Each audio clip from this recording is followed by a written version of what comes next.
This is New Day Northwest. Now, here's Margaret Larson. Good morning, everybody. First up today, we all know some new moms who are super busy, and sometimes the last thing they want to think about is making food. Here with the super easy, delicious, and nutritious meal idea is a childbirth educator, Anjelica Malone. Welcome to the show. Thank you. How you doing? And you've got lots of qualifications, but one is you wrote a pretty cool new book that just came out in August. Tell us about this. Yeah, so it's Milk Boss 101, the modern breastfeeding journal and guide. Milk Boss. Yeah, like a boss, people. Exactly. I want to make sure that moms feel like they're the boss of their breastfeeding experience, and the postpartum season, it can be very difficult. And so in the book, I pretty much explain to women how they can plan out for the experience they want. So prenatally building what I call your tribe, your community of people. And then as you navigate that season, how to call in the right people to help you, and then how to make that transition back to work and doing the things that you love. And taking good care of yourself the whole way. So and you don't know what you don't know until you get there. So this is great preparation. So part of this, of course, is nutrition, and then not having something that's hard to do or time consuming because you don't even have time for a shower when you've got a new baby. Right? You know. I kid you not. So what are we making today? So today we're going to make a recipe from my book called the Mama Abi Belly Bowl. And so it's inspired by flavors that you find in African peanut soup. So sweet potato, peanut, or peanut butter, but also just a few nourishing things like quinoa, which is gluten-free, so great for mamas who are trying to stay away from gluten. Crispy kale, so it kind of has that salty chip taste to it. Then fresh tomatoes and fresh onions. And so today we're going to make this, I'm going to show you how to make the sauce that goes on to the roasted sweet potato. Can I have one little bite? Yes, you can. I love sweet potatoes so much. So first we're going to just grate the garlic using a cheese grater, any kind of grater that you have. And we just do 1 to 2 cloves. Is that raw or has it been roasted? This is raw. No, this is raw so that you have that most powerful flavor in there. I'm all about fresh ingredients. And so I'll do one more just in case. And then I have about a 1-inch piece of fresh ginger. And so I'm going to grate that right in there too. Okay. And ooh, that smells so good as you're grating it. Very fragrant. Aroma is going everywhere. Yes. And so typically I would put this in the saucepan first and go ahead and saute that up. But we've already got our tomato sauce in there. And it's tomato sauce with a little bit of hot sauce. And you don't have to put that in there if you don't want, if you're sensitive to that, or so you can kind of experiment with part of this and then add it if you like it. Exactly, yes. So the base sometimes your taste buds change when you're going through all these hormonal events. Very true. So that's the first part right there, putting the tomato sauce in, and we're warming that up with the garlic and the ginger. Then we're going to add in the veggie base. So this is a completely vegan meal, so if you wanted to add meat to it, you certainly could. You could do a little bit of roasted chicken or something like that. And then we have a tablespoon of natural peanut butter, so no added sugar, no salt added to it.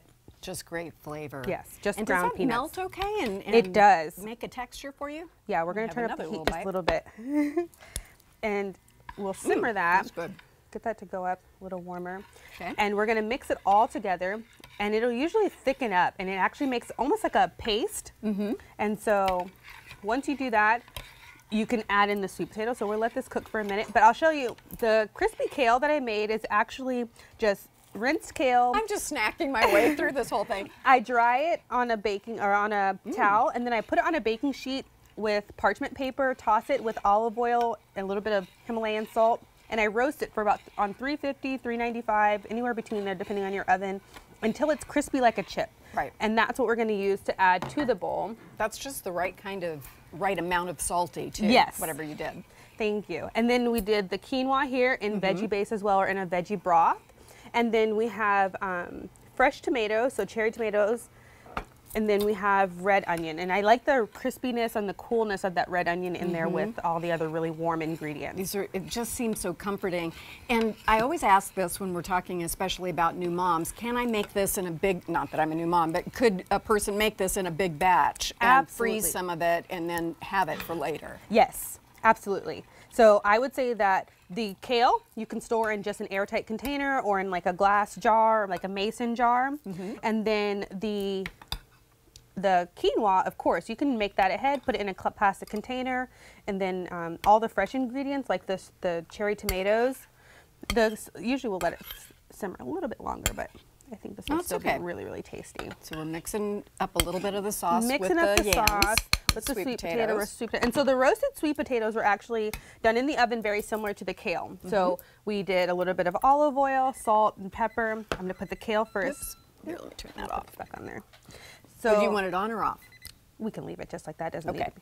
But then we do the salt and pepper with the olive oil. So let's kind of assemble the bowl. So here, I'll trade places with you and I'll work on the stove here. Okay. See if we can get it to stop talking to it. So we're going to assemble the bowl now. It's quinoa. Then we're going to add in our sweet potatoes. Right on the side there. That looks so good. Did you do anything with the quinoa in terms of flavoring, seasoning? The vegetable broth. The vegetable broth gives it a good amount of flavor.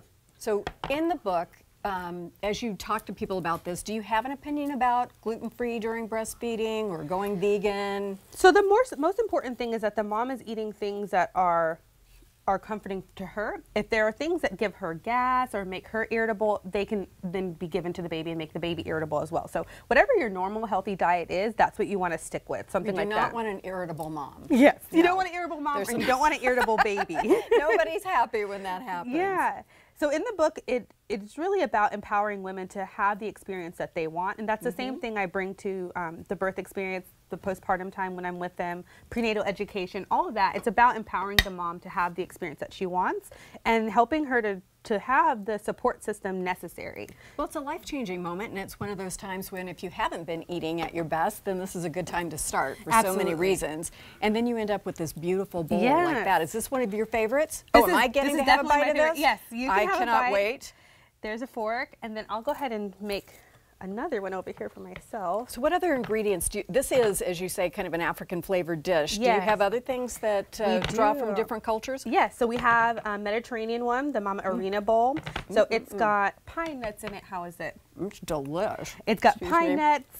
It's got peppers. It's got a lot of different flavors in there. So each dish is a bit different. We have then a Mama Aki bowl, which is a Japanese-inspired dish, and we make something like a Japanese omelet almost that goes on the side. And so we do that typically in the cast iron pan with a little bit of seaweed topping, and then you roll it up and you slice it. That's amazing. That's wonderful, and everybody can either learn something new or have some comfort food that they grew up with. Thank you so very much. That is delicious. You're welcome. Be sure to check out New Day's website. We've posted Angelica's recipe there, and you're going to like it quite a lot. Thank you again. Thank you. Up next, an important reminder of why we celebrate Veterans Day with author and Vietnam War vet Carl Marlantes. We'll have his story after this. This New Day cooking segment brought to you by Ferguson Bath Kitchen and Lighting Gallery, powered by Electrolux.